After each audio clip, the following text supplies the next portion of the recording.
Oh no. Mind the gap. In this video we're going to introduce two techniques. One is known as dry brushing and the other one is known as washing, also known as pin washing. So the first one we're going to look at is dry brushing. What the basic principle of dry brushing is if you have a paintbrush with hardly any paint on it, if you paint, you'll notice that obviously when you dip the brush into the paint and then you start painting on the surface and you get a nice layer of paint, and then as you progress there's less and less paint on the brush and then it becomes very patchy and hardly any paint on it. What we're looking to do is recreate the end of the brush where there's not an awful lot on there. And what we're going to then do is, with that almost paintless brush, we're going to quickly paint over the surface. And what this is going to do is it's going to pick up paint over the raised surfaces, but it's going to leave all of the recesses the original colour. So this is very good for the instrument panels, where you've got a black panel and it's going to show up all the raised details. Now, in the magazine it says to use a light grey or a silver. You can use absolutely any silver that you like. I personally felt I recently bought a Vallejo metal coat paint. These are very good, very top of the range paints. They're possibly some of the best metallic you can get. In all fairness, it probably wasn't the best paint for this particular job. This metal coat, it's very thin, it's almost water-like. However, we managed to do a good job with it, but I personally would recommend a paint from Vallejo, the Vallejo model colour range. For example, they have a colour called 171 Silver. That would do the job very well. Also, some of the Games Workshop Citadel paints would do a very good job. A nice bright silver. So what we're going to do is we're going to dip a little bit of paint into the pot, and then we're going to rub as much off as we can on kitchen roll. Now I've just painted the back of my hand, and you see the first time I painted it left a little bit of silver residue. That means that there's too much paint on there. So what we've done is we've rubbed a little bit more off. What we're looking for is a very, very faint amount of paint on our brush. And there we go. That is just about perfect. You can hardly see it, and that's the effect we're after. Hardly see it. It needs to be some there, but not too much. So what we're going to do then is we're going to take our instrument panel, and we're not going to push very hard. We're just going to lightly just run the brush up and down like this, and then what you'll see is that the paint begins to just hit the raised areas. You see it's just beginning to come there. Now I needed to take this away from the camera because it was quite hard to do a good dry brush, but basically what I'm doing is I'm just running it backwards and forwards, just hitting those raised areas.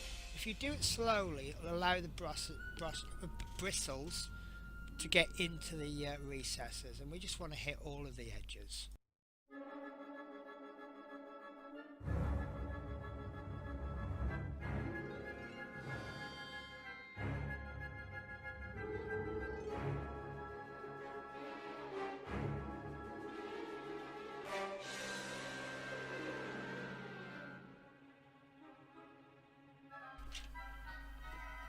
Okay, so there's our finished result, and there's the comparison with the original. You see that we've just now got all of these details.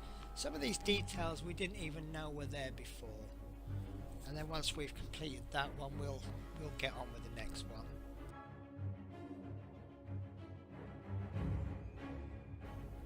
One of the important things to remember about dry brushing is to go too light. If you're not sure how heavy to go a little bit lighter. If you've ever made cakes, you may have heard the expression, you can always add, but you can't take away. And exactly the same is true with dry brushing. It's better to give it 3 or 4 light layers than it is to give it 1 layer that's too heavy.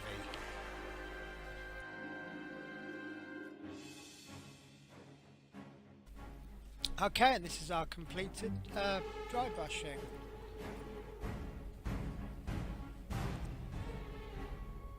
So we'll just have a little look at both of them, and you'll see that it's just added so much more depth to it. It's just added so much life.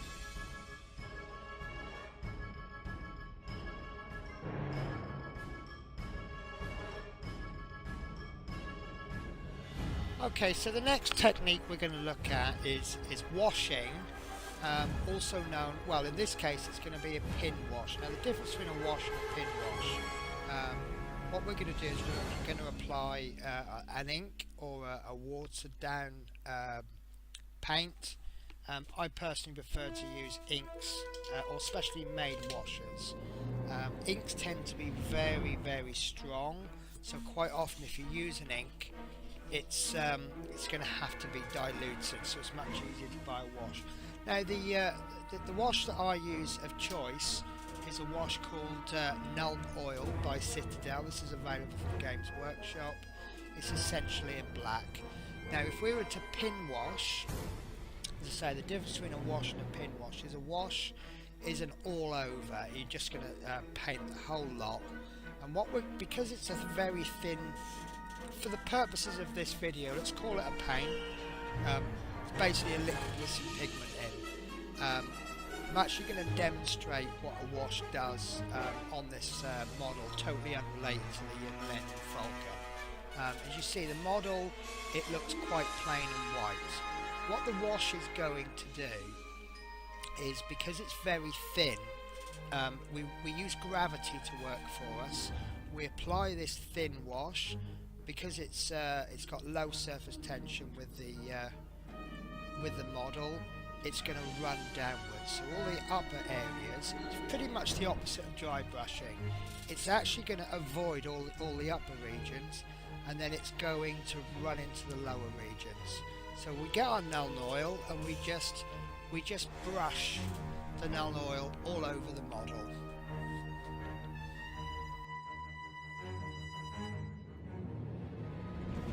Okay, so as you can see instantly, that's just suddenly made lots and lots of detail appear. This is a highly detailed cloak. We didn't really see it on the camera too well until we applied that wash. Now, I heard it said from a YouTuber that I do admire, it's Next Level Painting his name is. He does do a lot of airbrushing. However, there's one saying that I learned from him that I think is absolutely wonderful and so true. There's 2 ways to make something brighter. First of all, you make the actual subject brighter. That's obviously the case. The other way is to make everything around it darker. This is basically the principle of a wash. You're making everything around it darker, and then with the dry brush you're making it lighter. So let's get on with washing these. Now there is lots of detail in these seats. You can just about make it out on the camera. However, once I pop the wash on, you'll see it all appear in great detail. So what I'm doing here is pin washing. What I'm doing is I'm focusing the wash in the areas that I want darker, and then I'm leaving the areas that I want brighter alone. This does take a little bit of patience, but it does work very well.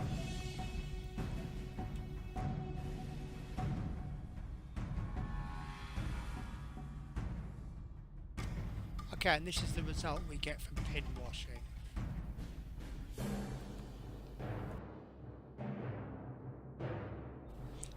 Okay, what I'm also going to do, once I've applied the wash on the backs, you see I just give it a quick rub with my finger. What this does is, as you sit in this seat, obviously certain areas of that seat are going to wear more than others. The dirt's going to collect in the corners, so just by giving it that little rub, what we're going to end up doing is just simulate the bits that are a little bit cleaner, to still be grubby but not as dirty as other areas, and just selectively look at the bits, you know, just selectively wash the bits that are going to be dirtier, and then just give a little rub where you just want it slightly grubby.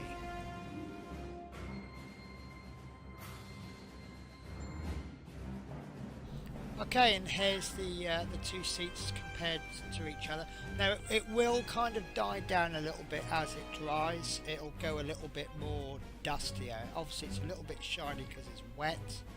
And again, just like dry brushing, put a little bit less on there. I'm actually going to rub it with a cloth here on the kitchen roll. But it's better to put too little on than to put too much on. If you put some on and you find that it's not enough, apply another coat. But it's a lot harder to remove it once it's on. So that's it then. Obviously I'm going to continue and do both seats. These are two options that you don't have to do. They both look fabulous straight out of the packet. But obviously I took it a little bit one stage further. With the dry brushing, I actually didn't stop at the instrument panel. What I actually did was I figured that black, it wasn't a natural colour, it was probably sprayed. So what I did is I did a little bit of silver dry brushing around about where the feet would be. Now in reality we're not going to see where the feet are on the actual model, so I probably went a little bit overboard, but I'll try and leave the footage in so you can have a look. If you have any questions, by all means leave any comments. I mean, this has been very good fun to do, and I'm really enjoying these extra bits. When I began this, I just thought it was literally going to be a screwdriver build, and I'm really pleased to say I was wrong. These are techniques that I use quite often when I build or when I paint figures. Never expected to have to do on this, and it makes me so happy. So if you aren't, it's a little bit unclear at places, but if you want me to, I can actually do a dedicated video to dry brushing or washing. I have some products that I've been asked to test out, which I'll be doing in other videos. But yeah, enjoy the rest of it, and hopefully you'll give these a try, and hopefully enjoy them as much as I did.